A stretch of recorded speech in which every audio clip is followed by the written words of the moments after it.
नमस्कार, स्वागत है आपका न्यूज इंडिया में और मैं हूं आपके साथ राकेश टंडन। आज हम 5 बड़ी खबरों पर विश्लेषण करेंगे। पहली खबर में बात करेंगे ट्रंप की धमकी के बारे में। अमेरिका के राष्ट्रपति डोनाल्ड ट्रंप ने एक बार फिर अपने तीखे तेवर दिखाए हैं। ईरान के परमाणु कार्यक्रम को लेकर ट्रंप ने दी है खुली चेतावनी और कहा है अगर ईरान ने फिर परमाणु बम बनाने की कोशिश की तो अमेरिका चुप नहीं बैठेगा।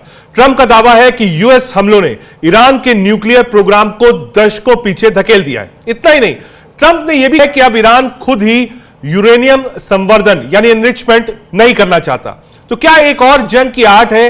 क्या ईरान और अमेरिका के बीच तनाव और बढ़ने जा रहा है? और इस सब के बीच इजराइल और पश्चिम एशिया का क्या रोल होगा? पहली खबर होगी। दूसरी खबर आपको दिखाएंगे। दूसरी खबर क्या होगी? अब दूसरी खबर में बात एससीओ में राजनाथ सिंह, डायलॉग नहीं अब एक्शन दिखेगा। मंच था अंतरराष्ट्रीय और अंदाज था बिल्कुल हिंदुस्तानी। एससीओ की बैठक में जब भारत के रक्षा मंत्री राजनाथ सिंह उठे तो पूरे हॉल में सन्नाटा छा गया। जैसे ही बोले तो लगा जैसे स्क्रीन पर कोई फिल्मी जनरल नहीं, असल का राजनेता खड़ा हो। अब आतंकवाद के ठिकाने भी सेफ नहीं है। भारत सिर्फ सुनता नहीं, जवाब देना भी जानता है। और फिर जो हुआ वो इतिहास बन गया। भारत ने उस साझा ज्वाइंट स्टेटमेंट यानी एससीओ पर दस्तखत करने से इनकार कर दिया जिसमें पहलगांव में हुए आतंकी हमले का जिक्र तक नहीं था, लेकिन पाकिस्तान वाले बलूचिस्तान की बात जरूर थी।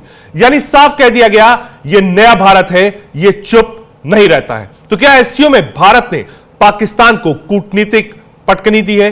क्या अब अंतरराष्ट्रीय मंचों पर भी सर्जिकल डिप्लोमेसी शुरू हो चुकी है? दूसरी खबर रहेगी। तीसरी खबर आपको बताएंगे। तीसरी खबर में बात करेंगे सिंधु जल समझौता रद्द होने पर अब ना खून बहेगा और ना पानी जाएगा। सिंधु नदी की कहानी अब सिर्फ इतिहास नहीं, भारत की नई नीति का हिस्सा जिसे दिया अब उस सिंधु जल और इस फैसले के बाद पाकिस्तान में बिलावल का भारत ने नदियों पर फिल्मी डायलॉग से कम नहीं आएगा या खून। तो क्या अब पानी बना है नई कूटनीतिक जंग? पाकिस्तान की खेती से लेकर सत्ता तक पर पड़ेगा इसका असर। तीसरी खबर रहेगी। को बताएंगे कि जेट की इमरजेंसी लैंडिंग विमान बहुत उड़ा था, फौलाद बेबस हालात में है। ये 35 बी जो आसमान मोड में दुश्मन की नजरों से गायब हो सकता है, लेकिन आज भारत के त्रिपुरम एयरपोर्ट पर 2 हफ्ते से खड़ा है टेक्नोलॉजी के भरोसे, लेकिन उड़ान से दूर है। मौसम ने रास्ता रोका है और फिर आई तकनीकी खामी भी है। अब इंग्लैंड से बुलाई गई है, फेलियर है या फिर पांचवी खबर आपको बताएंगे और मैं आपको बताएंगे एक्सियम 4 के बारे में। यह उड़ान है जमीन से सितारों तक की और इरादा है इतिहास लिखने का नासा के साथ। एक्सियम स्पेस का यह चौथा मिशन सिर्फ टेक्नोलॉजी नहीं है, एक फिल्मी साइंस फिक्शन जैसा है जहां अंतरिक्ष में जाएंगे प्रोफेशनल वैज्ञानिक और वो भी पैसों के दम पर नहीं, पेंशन के नाम पर नहीं। तो क्या यह है स्पेस ट्रेवल का भविष्य? क्या अब हर देश, हर नागरिक के लिए अंतरिक्ष सिर्फ सपना नहीं मौका बनेगा, या फिर एक्सियम 4 है सिर्फ एक शुरुआत जिसका असली खेल अब शुरू हुआ है?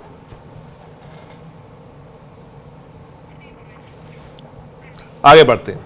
अब आपको दिखाते हैं कि ट्रंप की वो आखिरी चेतावनी क्या है। ट्रंप की ईरान को सख्त चेतावनी है। अमेरिका के हमलों से ईरान का परमाणु प्रोग्राम दशकों पीछे चला गया है। ईरान अब यूरेनियम संवर्धन नहीं करना चाहता। दोबारा हम आपको बड़ी बातें बता रहे हैं। एक बार पीसीआर से कहूंगा, ट्रंप के ग्राफिक्स रखिएगा। दोबारा कोशिश की तो अमेरिका फिर करेगा कड़ी कार्रवाई।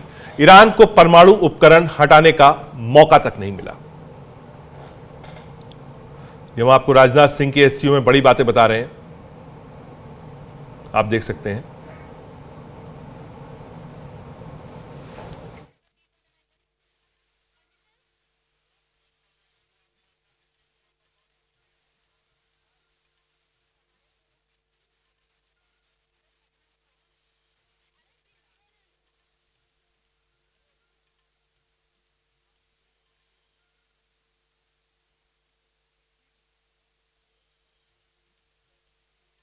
हमलों से ईरान का परमाणु प्रोग्राम दशकों पीछे चला गया है।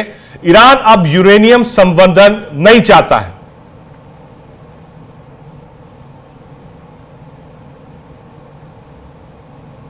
दोबारा कोशिश की तो अमेरिका क्या फिर बड़ी कार्रवाई करेगा?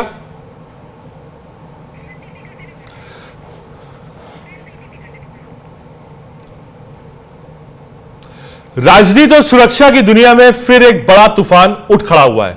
अमेरिका के राष्ट्रपति डोनाल्ड ट्रंप ने ईरान के परमाणु कार्यक्रम को लेकर ऐसी सख्त चेतावनी जारी की है कि दुनिया के सर्कुलेशन में खलबली मच गई है। ट्रंप का कहना है कि अमेरिका के सटीक और कड़े हमलों ने ईरान के परमाणु सपनों को दशकों पीछे धकेल दिया है और फिलहाल युद्ध के भयानक दौर को रोक दिया है। ट्रंप ने मीडिया के सामने खुलकर कहा कि ईरान अब परमाणु संवर्धन करना ही नहीं चाहता। उनका दिल इस राह से बिल्कुल हट चुका है।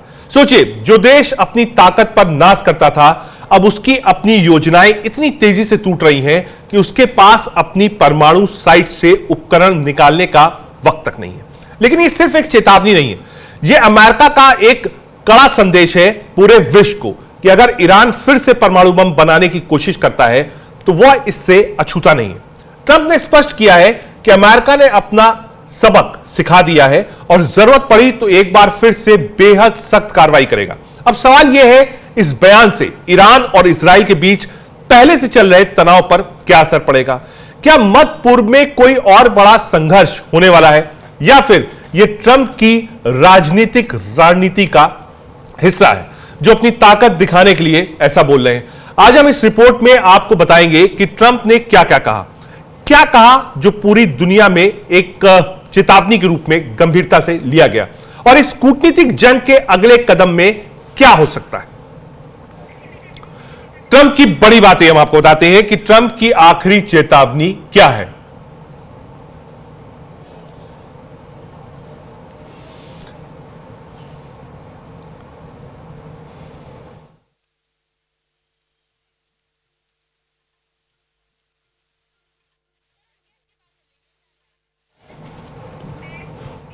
हमारे साथ दो खास मेहमान जुड़ रहे हैं। हमारे साथ के सिन्हा सर हैं, डिफेंस एक्सपर्ट, साथ ही साथ कैप्टन जयदेव जोशी हैं, रिटायर्ड डिफेंस एक्सपर्ट। अपने दोनों मेहमानों के पास चलेंगे।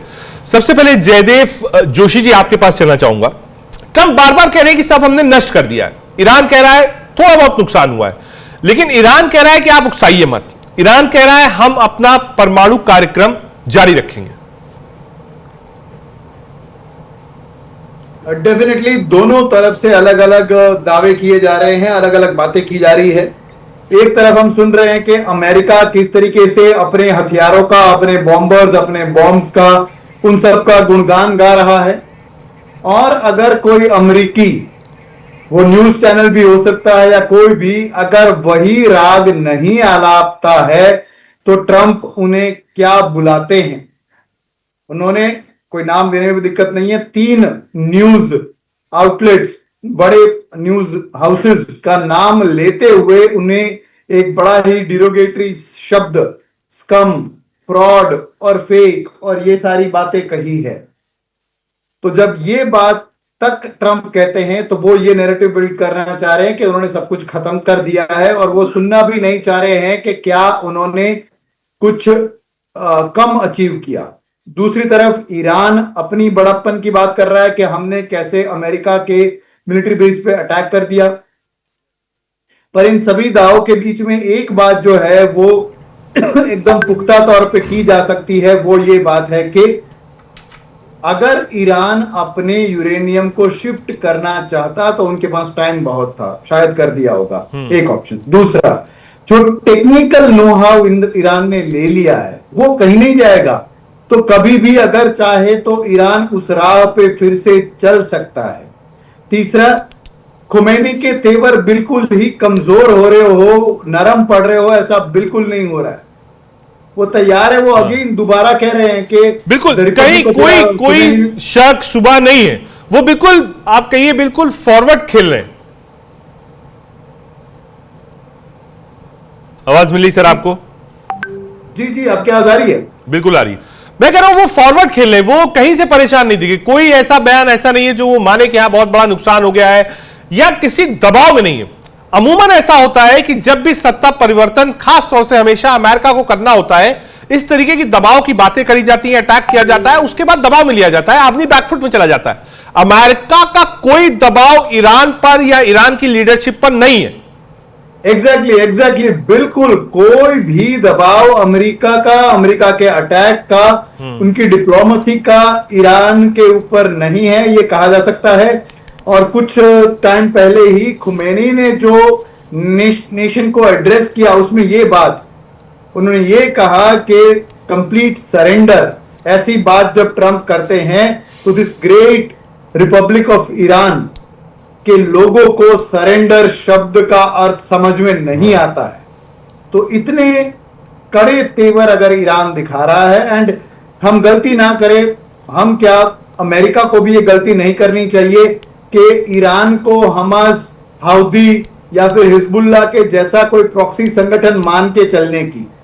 यस, एक पुराना देश है, मजबूत देश है, अमीर देश भी है, और मिडिल ईस्ट में सबसे ज्यादा हथियार उनके पास है। तो ट्रंप अपना राग अलाप सकते हैं, अमेरिका अपना राग अलाप सकता है, पर उनके ऊपर सवाल अमेरिका में भी उठ रहे हैं और ईरान के कड़े तेवरों से। ईरान के पार्लियामेंट में क्या हुआ, नारे लगाए गए, डाउन विद अमेरिका और ये सब। तो यस, युद्ध विराम जरूर हुआ होगा, पर ईरान कमजोर पड़ा है या ये छोड़ देगा, ये बात नहीं आएगी। एक लास्ट बात कह के खत्म करता हूं कि दो चीजें अगर नहीं हुई, तो अगर 100% अटैक सक्सेसफुल भी रहा, यूरेनियम का बहुत बड़ा जत्था चला भी गया, उतनी वर्स्ट कंडीशन में भी दो चीजों के कारण ईरान की पोजीशन स्ट्रांग रहेगी। एक कि उनके पास टेक्निकल नो हाउ, जो उनको ज्ञान अर्जित उन्होंने कर लिया है, वो कहीं नहीं जाने वाला है, वो रहने वाला है। दूसरा, उस तरफ प्रोग्रेस करने के लिए छुप छुप के भी अगर ईरान करेगा, अगर ये निर्धार वो पक्का रखता है, तब भी अमेरिका उनका कुछ नहीं कर पाएगा। इसलिए इट्स वेरी इंपेरेटिव कि ईरान को अगर पिन डाउन करना चाहता है तो उन्हें कुछ और पुख्ता करना पड़ेगा। ठीक है, एक सवाल और लेना था सर आपसे, अमेरिका क्या करेगा? क्योंकि अमेरिकी अखबारों ने कहा, और ये हमने कल भी डिस्कस किया था, आज भी वहां के अखबारों ने लिखा है, कई एजेंसी ने दावा किया है कि जो दावा ट्रंप कर रहे हैं वो गलत है। अमेरिका के खुद के न्यूज़पेपर्स ये बता रहे हैं कि जो दावा ट्रंप कर रहे हैं वो गलत है। ट्रंप ने जो 2 हफ्तों की चेतावनी दी थी, उन 2 हफ्तों की चेतावनी में भी क्या हम ये मान के चले कि ईरान ने कुछ नहीं किया होगा? ईरान ने यूरेनियम को शिफ्ट कर लिया होगा। अगेन, बंकर बस्टिंग बॉम्ब कितना ही मजबूत क्यों ना हो, हम ये मान के चले कि ईरान ने पूरा वही के वही स्टोर किया होगा। पूरी दुनिया उसके ऊपर बातें कर रही है, इन 3 इंस्टॉलेशन के ऊपर बातें कर रही है, सबको पता है, और ईरान क्या फिर भी वहीं पे रखेगा? कोई सरप्राइज नहीं रखेगा। तो ये है नहीं। तो अमेरिका क्या कर सकता है? अमेरिका इसमें से मात्र एक रिस्पेक्टेबल एग्जिट, सम्मान पूर्वक इसमें से बाहर निकल जाए, वही अच्छा है। उनकी प्रेस उनके पीछे पड़ी है, IAEA जो इंटरनेशनल एटॉमिक एनर्जी का एसोसिएशन है वो, प्लस उनके खुद के तुलसी गबार्ड, उन्होंने इंटेलिजेंस चीफ, उन्होंने खुद ने ये कहा है कि हमारे पास ऐसी कोई पुख्ता जानकारी नहीं थी कि वेपन ग्रेड यूरेनियम बनाने तक ईरान पहुंचा हुआ है। तो एक सम्मान पूर्वक की एग्जिट अगर ले ले ट्रंप, तो उतना उनके लिए अभी के लिए बहुत होगा। ठीक है, एक बार हमारे साथ एक और खास मेहमान है, हमारे साथ के सिन्हा सर हैं। एक बार के सिन्हा सर के पास चलते हैं। सिन्हा सर, क्या आपको मेरी आवाज मिल रही है?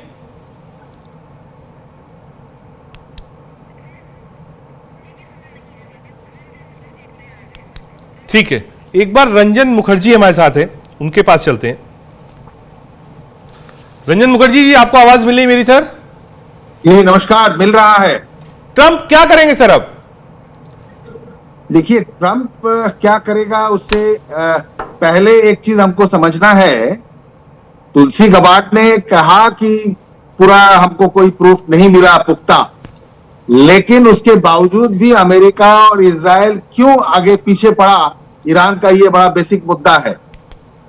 आपके जानकारी के लिए और दर्शकों की जानकारी के मैं बता दूं कि कुछ वेस्ट डिस्पोजल साइट्स पे मिलिट्री ग्रेड यूरेनियम के अंश मिले थे, और ये एक खुफिया इंटेलिजेंस के जरिए अमेरिका और इजराइल के पास ये एकदम पुख्ता सबूत था।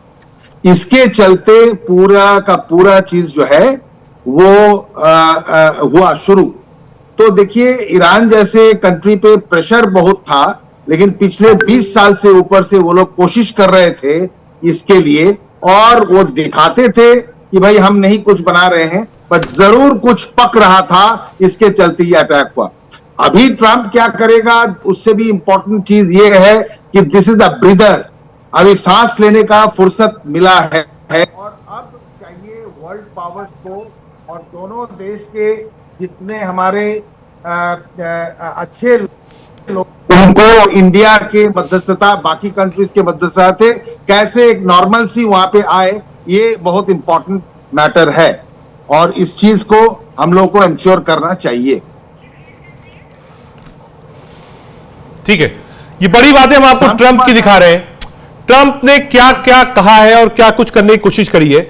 हमलों से ईरान का परमाणु प्रोग्राम दशकों पीछे चला गया है, ये डोनाल्ड ट्रंप ने कहा। ईरान अब यूरेनियम संवर्धन नहीं करना चाहता है, दूसरी बात है। तीसरी बात है, दोबारा कोशिश की तो अमेरिका फिर करेगा बड़ी कार्रवाई। ईरान को परमाणु उपकरण हटाने का मौका तक नहीं मिलेगा। ये बड़ी बातें हैं ट्रंप की जो हम आपको दिखा रहे हैं। अब आगे बढ़ेंगे, आज की दूसरी खबर पर चलेंगे। पीसीआर से कहूंगा एक बार दूसरी खबर पर चलते हैं। ये पहली खबर थी कि ट्रंप ने क्या क्या कहा, क्या क्या कहा।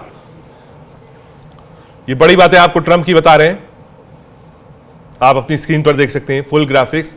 ट्रंप परेशान है। दरअसल ट्रंप को लगता था कि शायद ईरान जो है वो कहीं ना कहीं प्रेशर में होगा, लेकिन नहीं। आगे बढ़ते हैं, एससीओ में राजनाथ सिंह की बड़ी बातें आपको बताते हैं। आतंकी हमले का पैटर्न साफ है, पाकिस्तान से प्रेरित भारत ने 7 मई को दिया है करारा जवाब। कुछ देश आतंकवाद को पालते हैं और फिर इनकार करते हैं। आतंकी देशों की खुलकर आलोचना होनी चाहिए, यह पहलगाम का जिक्र क्यों नहीं है। भारत ने विरोध जताया है। राजनाथ ने पाकिस्तान के रक्षा मंत्री से बातचीत तक नहीं करी है। मंच एक था, मुद्दा आतंक का था, लेकिन एक मुल्क ने फिर दिखाया अपना असली चेहरा।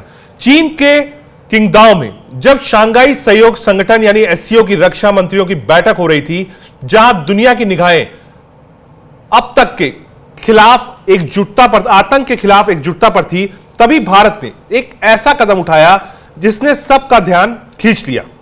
राजनाथ सिंह मौजूद थे इस बैठक में, लेकिन जब बात ज्वाइंट स्टेटमेंट पर साइन करने की आई तो भारत ने इनकार कर दिया। क्यों? क्योंकि जिस स्टेटमेंट में बलूचिस्तान की घटना को शामिल किया गया, उसी स्टेटमेंट में भारत के पहलगाम में हुए आतंकी हमले का कोई जिक्र ही नहीं था। भारत ने कहा यह दोहरा मापदंड नहीं चलेगा। राजनाथ सिंह ने बैठक में साफ कहा, पहलगाम हमला वही पैटर्न है जो लश्कर तैयबा के पिछले हमलों में दिख चुका है। भारत चुप नहीं बैठेगा और यही वजह है कि 7 मई को भारत ने दिया जवाब ऑपरेशन सिंदूर के नाम से। सीमा पार जाकर आतंक के अड्डों पर सीधा वार किया। राजनाथ सिंह ने चिताया, कुछ देश आतंकवाद को पालते हैं, उसे अपनी रणनीति का हिस्सा बनाते हैं और फिर सफाई भी देते हैं। अब ये चालें नहीं चलेंगे। आतंक के अड्डे अब सेफ नहीं हैं। उन्होंने सीधे सीधे एससीओ से मांग की कि ऐसे देशों की खुलकर आलोचना होनी चाहिए, चाहे वो कोई भी हो। गौरतलब है कि बैठक में पाकिस्तान के रक्षा मंत्री ख्वाजा आसिफ भी मौजूद थे, लेकिन राजनाथ सिंह ने उनसे कोई भी बातचीत नहीं की, ना हाथ मिलाया, ना नजरें मिलाई। भारत ने शब्दों से नहीं, रवैये से जवाब दिया। तो क्या एससीओ जैसे मंच पर भारत अब और आक्रामक होगा? क्या अब डिप्लोमेसी नहीं, डायरेक्ट एक्शन चलेगा कि नीति पर काम भारत करेगा? और क्या पाकिस्तान को मिला है एक सख्त संदेश, अब माफ नहीं किया जाएगा? एससीओ क्या है यह आपको समझा देते हैं। नाम है शंघाई सहयोग संगठन। शुरुआत 2001 में हुई शंघाई में। उद्देश्य था सुरक्षा, आतंकवाद विरोध, आपसी सहयोग। सदस्य कौन कौन है? भारत, चीन, रूस, पाकिस्तान समेत 9 देश। भारत की भूमिका 2017 से सदस्य के रूप में है। आतंकवाद पर हमेशा से सख्त कार्रवाई करी है।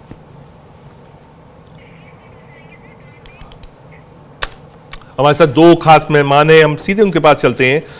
कैप्टन जयदेव जोशी और रंजन सर। रंजन सर, क्योंकि आपसे बात हो रही थी, एससीओ में भारत ने बिल्कुल रुख साफ किया। और मुझे लगता है शायद पहली बार ऐसा हुआ होगा, इसके पहले भी एक डिक्लेरेशन था जो इजराइल के खिलाफ था, उस पर भारत ने अलग रखा था, लेकिन पाकिस्तान जब बिल्कुल सामने बैठा था, कोई बातचीत नहीं। पहले होता था साइडलाइंस पे बातचीत हो जाती थी अनौपचारिक रूप से, जॉइंट स्टेटमेंट ना भी हो, लेकिन इस बार ऐसा कुछ भी नहीं हुआ, पहला। दूसरा, जो डिक्लेरेशन था उस पर पहलगांव का जिक्र नहीं था, इसलिए भारत ने उस पर हस्ताक्षर नहीं किए। कड़ा संदेश पाकिस्तान और विश्व को कि चाहे वो लड़ाई की बात, डिफेंस की बात हो, मिलिट्री एक्शन की बात हो, स्ट्राइक की बात हो, या फिर डिप्लोमेसी की बात हो, भारत अब पीछे नहीं हटेगा। करेक्ट, ये एकदम सही एक सटीक कैंडिड उत्तर पाकिस्तान को दिया गया एससीओ मंच से राजनाथ सिंह जी का। और हमारे एनएसए डोवल साहब भी हैं, वो सभी देशों के एनएसए से मिले और ये सब बातचीत हुई है। ये भारत के लिए बहुत अच्छा एक स्टेप है।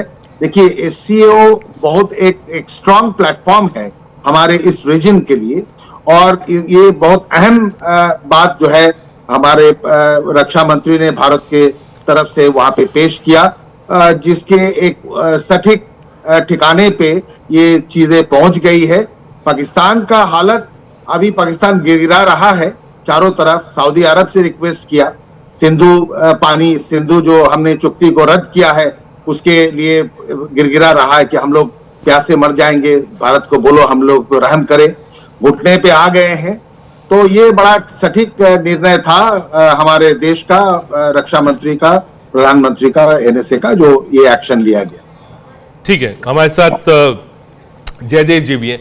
जयदेव जी, ये एक नए तरीके की डिप्लोमेसी है कि साहब हस्ताक्षर नहीं करेंगे, बातचीत भी नहीं करेंगे, तो इससे वर्ल्ड वाइड संदेश क्या गया भारत का?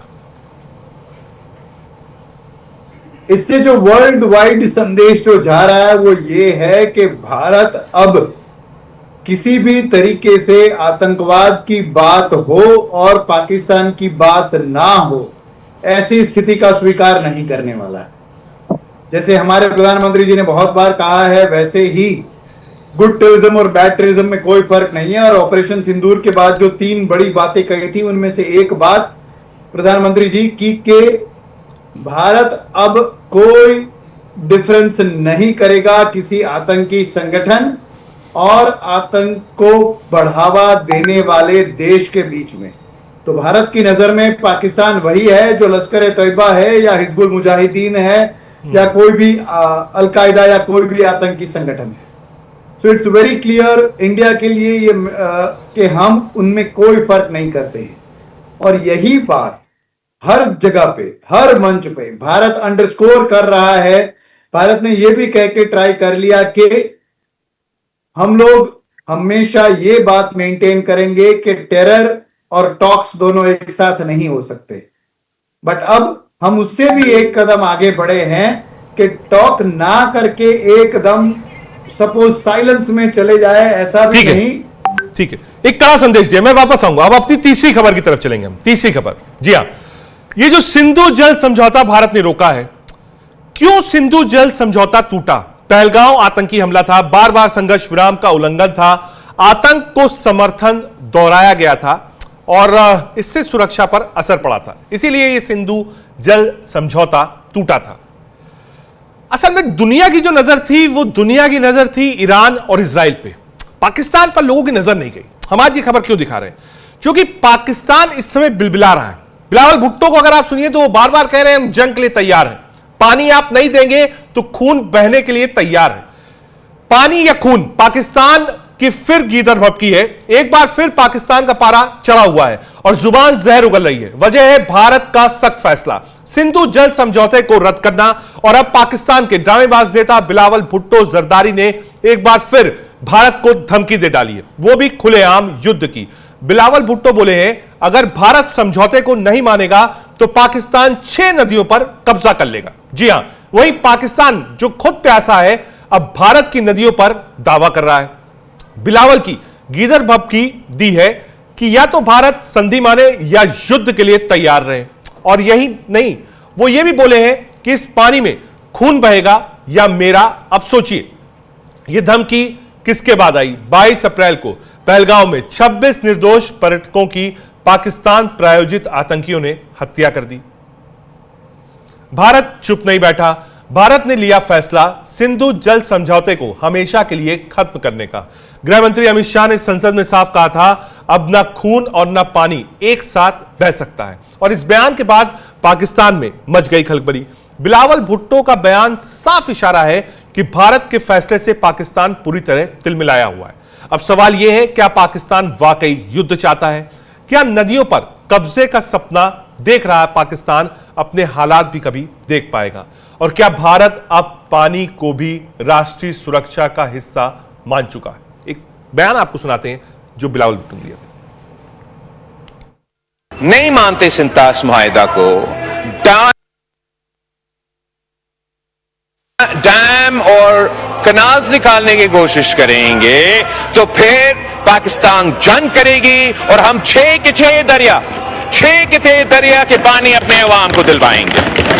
नहीं मानते सिंतास मुआहिदा को, डैम और कनाल्स निकालने की कोशिश करेंगे तो फिर पाकिस्तान जंग करेगी और हम 6 के 6 दरिया के पानी अपने अवाम को दिलवाएंगे। सीधे अपने खास मेहमानों के पास चलते हैं।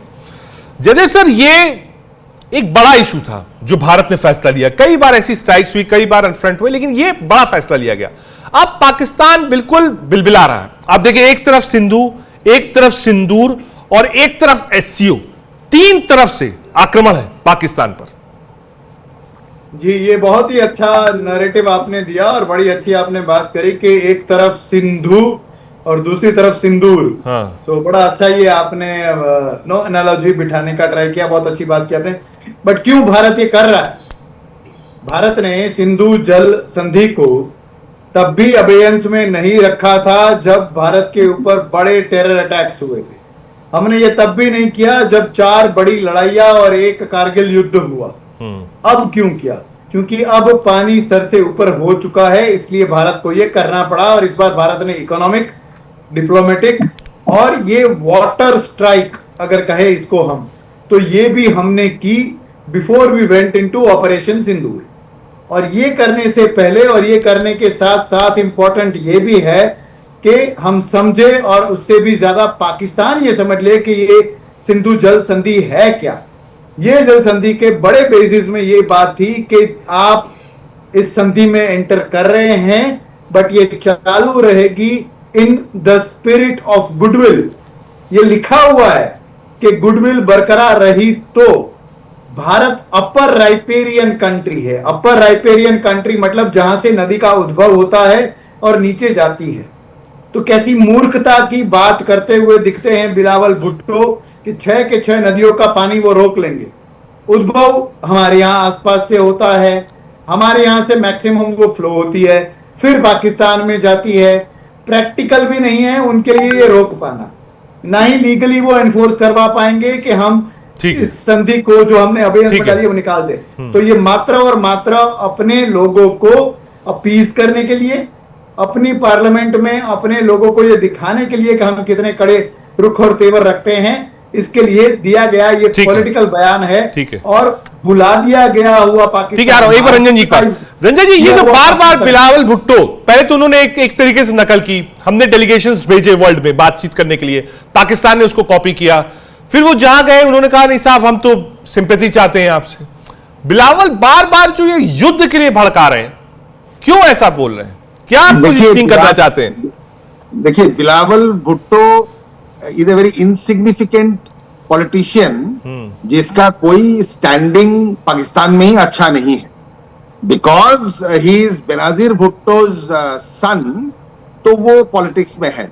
उसकी बात और पागल का प्रलाप एक ही बात है। We should not take into consideration, वो बड़ी बात है नहीं। और उसका आपके चैनल में, पॉपुलर चैनल है, उसमें उसकी बात ज्यादा चर्चा, उसको तवज्जो देना होगा, वो नहीं करना चाहिए। बट सिंधु का वाटर ट्रीटी जो है, ये आपके जरिए मैं समझाना चाहूंगा थोड़ा सा बैकग्राउंड इसका। देखिए, हमारा प्रथम प्राइम मिनिस्टर जवाहरलाल नेहरू जी बड़े उदार दिल के, बड़े माप के इंसान थे। और उन्होंने ये सिंधु ट्रीटी जब साइन किया पाकिस्तान में जाके, तो पाकिस्तान जैसे हमारा छोटा भाई है, छोटा हिस्सा है, उसके तहत उन्होंने ज्यादा से ज्यादा फायदा पाकिस्तान को दिया। Majority of the share of the Sindhu water वो उनको दिया। इसके चलते हमारे यहाँ पे हमारा कैपेसिटी था ऑलमोस्ट 30,000 हेक्टर्स का हम लोग इस पे इरिगेशन कर सकते थे, जो कि उसके बदले में हम 7 लाख।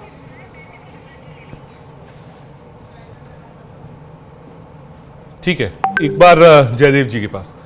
जयदेव जी, क्या ये चीज कंटिन्यू रहनी चाहिए कि पाकिस्तान से कोई बातचीत ना हो, हर आदमी इसी पक्ष पे है, ना ही उनके साथ कोई संधि हो? जो संधियां हमने तोड़ी हैं, जो आतंकवाद का जवाब हमने दिया है, और अब एससीओ में जो डिप्लोमेसी हमने दिखाई है, यह चीज बिल्कुल कंटिन्यू रहनी चाहिए पाकिस्तान के साथ। एक बार अनम्यूट करिएगा सर जयदेव जी। लगातार रहनी चाहिए और कंटिन्यू जरूर रहनी चाहिए। डिफेंस में भी हम लोग 2 चीजें कहते हैं। एक होता है सिलेक्शन ऑफ एम, कि आपका मकसद क्या है, आपका टारगेट क्या है, उसको सिलेक्ट कर लीजिए। तो वो हमने कर लिया, एक जो रुख हमने अख्तियार किया है वो।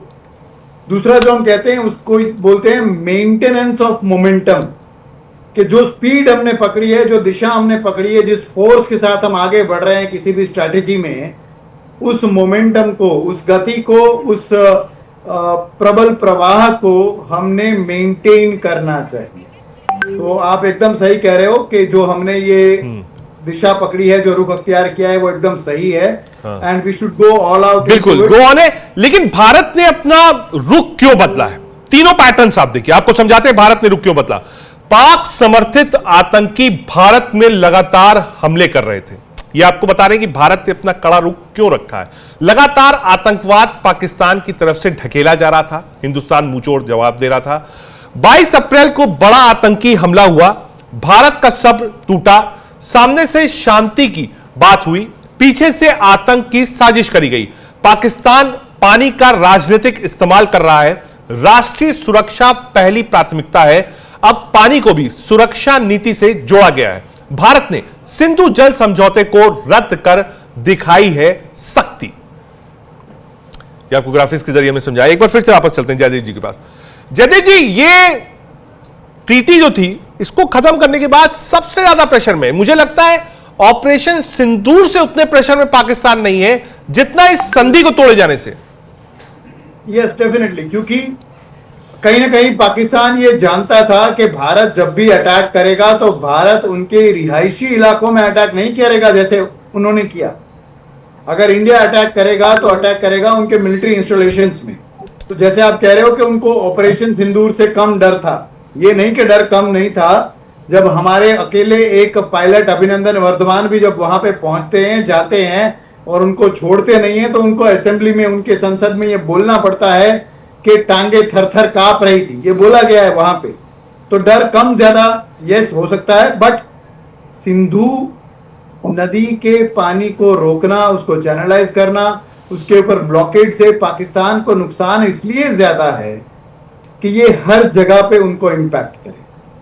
पॉलिटिकली वो हैम्पर हो जाएंगे, एग्रीकल्चर में उनको असर करेगा, इकोनॉमिक्स के लेवल पे उनको असर करेगा।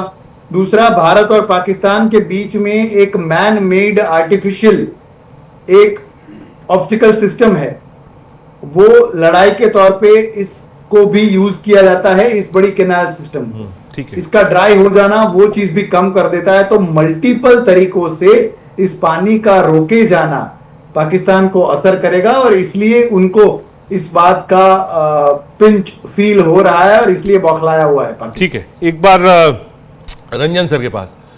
रंजन सर, ये जो ट्रीटी हमने खत्म करी, बार बार पाकिस्तान बौखला रहा है। अब जो करंट जियोपॉलिटिकल सिचुएशंस है, हमने पानी रोका, डिप्लोमेसी में आईना दिखाया, ऑपरेशन सिंदूर करके औकात भी बता दी। मेरा ये पूछना है, ये जो रिसेंट आप कह सकते हैं इंसिडेंट्स थे इजराइल और ईरान को लेकर, जिसमें मुनीर अमेरिका जाते हैं और क्वेश्चन मार्क पाकिस्तान पर लगता है। एक तरफ पाकिस्तान कहता है कि नहीं साहब, हम तो साथ में खड़े। ये बहुत अहम सवाल है आपका जी, बहुत अहम सवाल है। एक तरफ मुनीर जाते हैं और वर्ल्ड में एक चर्चा होती है कि मुनीर ने मदद करी, मुखबिरी करी अमेरिका की। जो मुस्लिम कंट्रीज है उसमें भी ये बात हुई कि नहीं साहब, पाकिस्तान ने पीठ में खंजर भोंका है। एक तरफ हिंदुस्तान की डिप्लोमेसी आतंकवाद को लेकर लगातार पाकिस्तान को कॉर्नर करना, अमेरिका ने ठीक है मुनीर को बुलाया, लेकिन अमेरिका बहुत दिन तक पाकिस्तान का साथ देता नहीं है, दिया है लेकिन अमेरिका एक बिजनेसमैन है। आपको समझना यह चाहिए हाँ। कि ट्रंप ने मुनीर को क्यों बुलाया। एक फेल्ड जनरल जो अपने आप को प्रमोट करके फील्ड मार्शल बना और हारने के बाद 100 आवर्स का जो लड़ाई हुई हमारी 7, 8, 9, 10 तारीख को, हाँ। तो उनको क्यों बुलाया व्हाइट हाउस में। देखिए अमेरिकी प्रेसिडेंट डोनाल्ड ट्रंप जो है, हाँ। वो एक शातिर बिजनेसमैन है, मोर देन ए पॉलिटिशियन। उनका फैमिली का धंधा है बिटकॉइंस में, न्यू कॉइंस में, और वो जस्ट मतलब हमारा 7 तारीख के अटैक के करीब 10 दिन पहले उनका बेटा। ठीक है सर, आता हूं आपके पास, आगे बढ़ते हैं। सिंधु समझौते पर रोक से पाकिस्तान की मुश्किलें बहुत बढ़ गई हैं।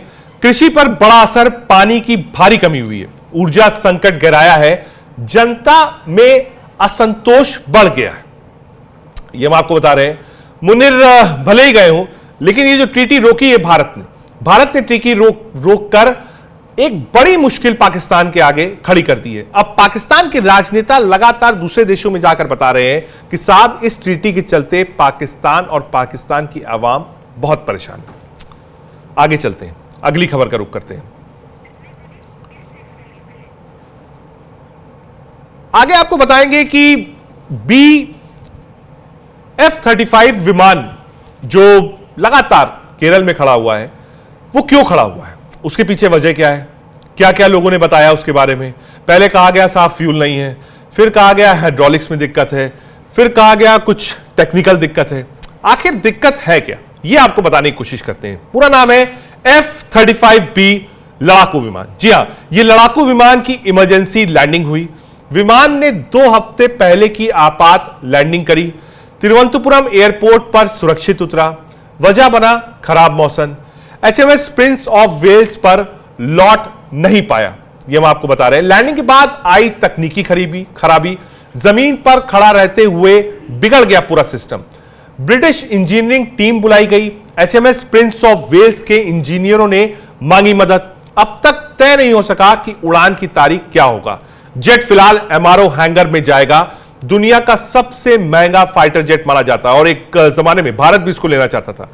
BF-35 है क्या? यह एक लड़ाकू जेट है, लेकिन जमीन पर कैद है। दुनिया का सबसे महंगा फाइटर जेट टेक ऑफ तो कर सकता है, लेकिन अब 2 हफ्तों से तिरुवनंतपुरम एयरपोर्ट पर ही खड़ा है और उड़ने की कोई खबर फिलहाल नहीं है। जी हां, हम बात कर रहे हैं ब्रिटेन के F-35B स्टील फाइटर जेट की, जो अमेरिका में बना है, ब्रिटेन की नौसेना का हिस्सा भी है और इंडो पैसिफिक मिशन पर था HMS प्रिंस ऑफ वेल्स के साथ। लेकिन मिशन से लौटते वक्त मौसम ने रास्ता रोक लिया और विमान को करनी पड़ी आपात लैंडिंग भारत में। लैंडिंग तो हो गई सुरक्षित, लेकिन इसके बाद जो हुआ उसने इस सुपर फाइटर की ताकत पर ही सवाल खड़े कर दिए। विमान जमीन पर खड़ा रहा और फिर हो गई एक इंजीनियरिंग समस्या। ब्रिटिश इंजीनियरों ने हाथ खड़े कर दिए और इंग्लैंड से मंगाई गई स्पेशल टीम। अब ब्रिटिश हाई कमीशन का बयान साफ कहता है कि मरम्मत कब तक चलेगी यह नहीं कह सकते, और इसी बीच भारत का एक बड़ा अंतर्राष्ट्रीय हवाई अड्डा एक हाईटेक मगर खराब फाइटर जेट की पार्किंग बना हुआ है। तो क्या यह टेक्नोलॉजी का फेलियर है? क्या दुनिया के सबसे एडवांस फाइटर की साख पर सवाल उठते हैं और भारत में खड़ा यह जेट क्या बनेगा कूटनीतिक चर्चा का एक विषय। सीधे अपने 2 गेस्ट के पास चलते हैं। सबसे पहले मैं कैप्टन जयदेव जोशी जी के पास जाना चाहूंगा। जोशी जी, ये BF-35 जो है, ये one of the best fighter jets माना जाता है और ये प्रपोजल भारत के पास भी था कि भारत इसको ले और अपने स्क्वाड्रन में इसको शामिल करे। यस, डेफिनेटली ये भारत के पास सजेशन था, सब कुछ था, but I would like to say कि भारत यस उस लेवल पे आज पहुंच चुका है जहां पे भारत स्वनिर्मित फाइटर जेट बना सकता है और उड़ा सकता है। LCA तेजस उसका ही एक प्रमाण है। हाँ। लाइट कॉम्बैट एयरक्राफ्ट तेजस के थ्रू जिस तरीके से हमने उसको डेवलप किया, बनाया, उड़ाया, अदर देन दैट विदेश की कोई भी टेक्नोलॉजी, विदेश का कोई भी प्लेन, उसको अगर हम अपने तरीके से उसको ढालना चाहे, मॉड्यूलेट करना चाहे, तो वो करने की क्षमता भारत रखता है। राफेल की बात बहुत होती है, तो राफेल भी जब हमने लिया तो उस राफेल में 20, तकरीबन 20 या थोड़े कम, उससे 1-2 कम, उतने इंडिया स्पेसिफिक मॉडिफिकेशंस हमने करवाए कि हमारी रिक्वायरमेंट के हिसाब से हम इसको चेंज करेंगे। तो ये सब जब भारत करता है, हाँ। करने की क्षमता रखता है, तब भारत क्लियरली कह सकता है F-35 या ऐसा कुछ भी हो, बाहर का हमको कोई आके इसको बेचने की कोशिश करे और ये बोले कि यही टेक्नोलॉजी है, इसको आप जैसे कि तैसे ले लीजिए, तो वैसे भारत नहीं लेता है। हम लेते हैं, उसको टेस्ट करते हैं, अपनी रिक्वायरमेंट के अनुरूप ढालते हैं, उसकी बड़ी सारी ट्रेनिंग होती है, हमारे फाइटर पायलट उसकी ट्रेनिंग लेते हैं, तब कहीं जाके उसको इंडक्ट किया जाता है। और अगर इतना ही अच्छा F-35 हुआ होता, हाँ। तो अब हमने तभी सोच लिया होता। जब हमने रफाल लिए तब हमने 6 से 7 फाइटर एयरक्राफ्ट को मेजर किया था, उनका तुलनात्मक एनालिसिस किया गया, उसके बाद कहीं जाके हर मापदंड पे पार होने के बाद हुआ, तब F-35 का नाम कहीं दूर दूर तक नहीं था।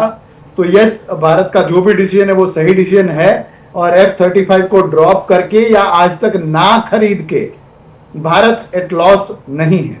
ठीक है, मैं ये सवाल आपसे पूछ रहा हूं और मेरे पास कोई प्रामाणिकता भी नहीं है, मैं आपसे कह सकता हूं, लेकिन कई जगह मैंने ये खबरें पढ़ी हैं। लोगों ने कहा कि ये इंडियन एयर स्पेस में एंटर किया था, भारत ने इसे लॉक किया था, तब इसको ग्राउंड करना पड़ा था। इसमें कितनी सच्चाई है? अभी तक पुष्टि होनी बाकी है, बट ये जरूर कह सकते हैं कि भारत के पास ये जो भी दावा किया जा रहा है वो करने की क्षमता है। हमारी एयर स्पेस के अंदर कुछ भी हो, कुछ भी कहीं भी हो, तो उसको एकदम रोकने की, उसको इंप्रूव करने की टेक्नोलॉजी भारत के पास है, और भारत काफी कैपेबल है ये करने में। ठीक है, बहुत शुक्रिया। आपके पास वापस आऊंगा। अगली खबर की ओर भी बढ़ना है हमको। अगली खबर भारत के सपने की उड़ान है। जी हां, वो उड़ान जिसको भारत बहुत दिनों से चाहता था। जी हां, बात करेंगे एक्सियोम 4 की। भारतीय एस्ट्रोनॉट शुभांशु शुक्ला सहित 4 एस्ट्रोनॉट कुछ ही पल में स्पेस स्टेशन पहुंचने वाले हैं। उन्होंने कल स्पेसएक्स के फाल्कन 9 रॉकेट से भारतीय समय मुताबिक 12:01 फ्लोरिडा के कैनेडी स्पेस सेंटर से उड़ान भरी थी। शुभांशु शुक्ला ने अंतरिक्ष में एक रात गुजार ली, जिसके बाद उनका वीडियो मैसेज भी सामने आया। शुभांशु शुक्ला का अंतरिक्ष से नमस्कार आया है। स्पेस में पहुंचने के बाद उनका वीडियो मैसेज सामने आया। वीडियो मैसेज में मिशन के लिए उत्साहित शुभांशु शुक्ला ने क्या कुछ कहा, वो भी हम आपको पहले सुनाते हैं। शुभांशु शुक्ला, जिस वक्त आप ये खबर देख रहे हैं, उस वक्त शुभांशु शुक्ला और उनके साथी अपने अंतरिक्ष के अनंत रहस्यों को देख रहे हैं। चमचमाते तारों और ग्रहों की सुंदरता को अपनी आंखों में कैद करे हुए हैं। अब कुछ जानकारी आपको बताते हैं एक्सियोम 4 मिशन के बारे में। एक बार सुनाते हैं शुभांशु ने क्या कुछ कहा। Let's just leave here. Everyone, namaskar from space. I'm thrilled to be here with my fellow astronauts, as Peggy said, 1 veteran and 3 rookies. And wow, what a ride it was. Frankly, when I was sitting in the capsule in Grace yesterday on the launch pad, my only thought in my mind was that let's just go. After 30 days of quarantine, it was a feeling that I just wanted to go. You know, the excitement and all was, probably far away. It was just the feeling that let's just leave here. Everyone, namaskar from space. I'm thrilled to be here with my fellow astronauts, as Peggy said, 1 veteran and 3 rookies. And wow, what a ride it was. Frankly, when I was sitting in the capsule in Grace yesterday on the launch pad, my only thought in my mind was that let's just go. After 30 days of quarantine, it was a feeling that I just wanted to go. The excitement and all was, probably far away. It was just the feeling that let's just leave here. Everyone, namaskar from space. I'm thrilled to be here with my fellow astronauts, as Peggy said, 1 veteran and 3 rookies. And wow, what a ride it was. Frankly, when I was sitting in the capsule in Grace yesterday on the launch pad, my only thought in my mind was that let's just go. After 30 days of quarantine, it was a feeling that I just wanted to go. You know, the excitement and all was, you know, probably far away. It was just the feeling that let's just leave here. Everyone, namaskar from space. I'm thrilled to be here with my fellow astronauts, as Peggy said, 1 veteran and 3 rookies, and wow, what a ride it was. Frankly, when I was sitting in the capsule in Grace yesterday on the launch pad, my only thought in my mind was that let's just go. After 30 days of quarantine, it was a feeling that I just wanted to go. You know, the excitement and all was, you know, probably far away. It was just the feeling that let's just leave here. Everyone, namaskar from space. I'm thrilled. ठीक है, हम अपने खास मेहमान एक बार रंजन जी के पास चलते हैं। रंजन जी, ये जो मिशन है, मैं ये समझना चाहता हूं भारत को 5 बड़ी चीजें इस मिशन से क्या मिलेंगी। जयदेव जी अनम्यूट करिएगा। जयदेव जी, एक बार। भारत को कई सारी पॉजिटिव्स मिले हैं। एक पहला इस किस्म का इतना बड़ा NASA, ISRO and the other space agencies जो है, उनका जॉइंट एक ऐसा स्पेस मिशन, इसमें जाने की एक उपलब्धि नंबर 1। नंबर 2, किसी भारतीय का इंटरनेशनल स्पेस स्टेशन में जा पाना। तीसरा थोड़ा इमोशनल है, बट जैसे हमने हमारी न्यूज चैनल पे अभी क्लिपिंग में वो देखा, और उसके लिए वो भी कहूंगा, नमस्कार या नमस्ते फ्रॉम स्पेस। ये सुन पाना, ये सुनना, ये हर वो भारतीय के लिए, हर वो हिंदी भाषी के लिए, हर व्यक्ति के लिए बड़ा ही टचिंग मोमेंट रहा। तीसरी बात। चौथी बात, आने वाले इसरो के जो भी मिशन है, वो गगनयान हो या जो भी अलग अपने मिशन जाने वाले हैं, उसमें काफी टेक्नोलॉजिकल इनपुट्स इसरो को मिलेंगे। एंड लास्टली, ग्लोबली भारत अपने एस्ट्रोनॉट्स, अपने पायलट्स या अपनी स्पेस एंड टेक्नोलॉजी के कारण अपना लोहा मनवा रहा है, अपनी प्रेजेंस फील करा रहा है। और जैसे हम जमीन पर या इस धरती के ऊपर अपने झंडे गाड़ रहे हैं, वैसे आसमान में भी हम अपने स्पेस में भी हम अपना झंडा गाड़ पा रहे हैं। ये उपलब्धि, ये प्राइड, ये 5 बड़ी चीजें कही जा सकती। बहुत शुक्रिया कैप्टन जयदेव जोशी हमसे जुड़ने के लिए। कोशिश हमारी यही थी कि आपको समझाएं कि आखिर मिशन एक्सियोम से हमको क्या मिलेगा। शुभांशु का अंतरिक्ष यान करीब 28 घंटे के सफर के बाद आईएसएस पर पहुंचा है। इसके बाद स्पेस कैप्सूल को आईएसएस पर सफल डॉकिंग की गई। इसके बाद शुभांशु और उनके 3 साथी एक एक कर आईएसएस के अंदर पहुंचे। एक्सॉम 4 मिशन के तहत आईएसएस पहुंचे चारों यात्री 14 दिनों तक रहेंगे और 7 प्रयोग करेंगे जो भारतीय शिक्षण संस्थाओं ने तैयार किए हैं।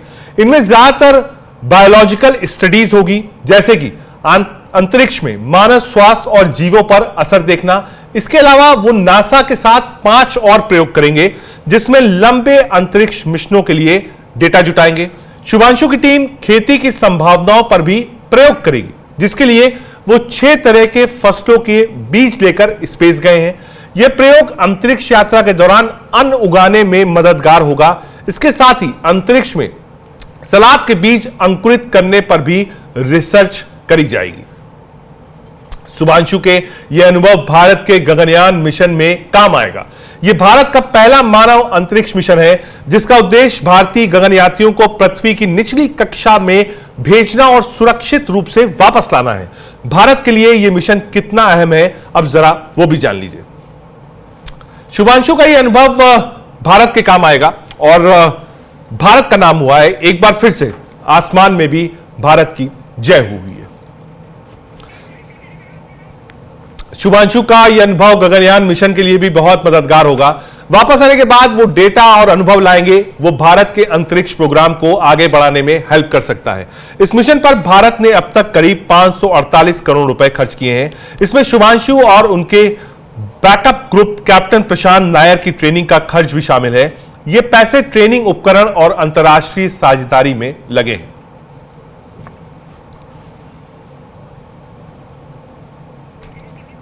शुभांशु का ये मिशन पहले 6 बार तकनीकी दिक्कतों के कारण टल चुका था। 6 बार कब कब टला एक्सोम 4, अब जरा वो जान लीजिए। 29 मई को ड्रैगन स्पेसक्राफ्ट के तैयार नहीं होने के कारण लॉन्चिंग टाल दी गई। इसे 8 जून को शेड्यूल किया गया। फॉल्कन 9 रॉकेट लॉन्च के लिए तैयार नहीं था। नई तारीख 10 जून दी गई, फिर से इसे मौसम खराब होने की वजह से टाला गया। चौथी बार 11 जून को मिशन शेड्यूल किया गया। इस बार ऑक्सीजन लीक हो गई। नई तारीख 19 जून दी गई।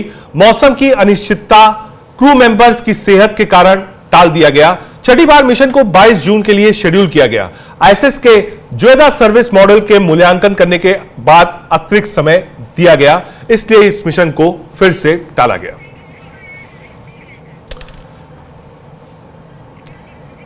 हर भारतीय को गर्व है एक्सियोम 4 पर। पूरे भारत की निगाहें थी जब वहां पर डॉक कर रहा था। भारत चाहता था कि सेफ्टी से डॉक कर जाए और किया। आज भारत को गर्व है। एक छोटा सा ब्रेक, देखते रहिए न्यूज़ इंडिया।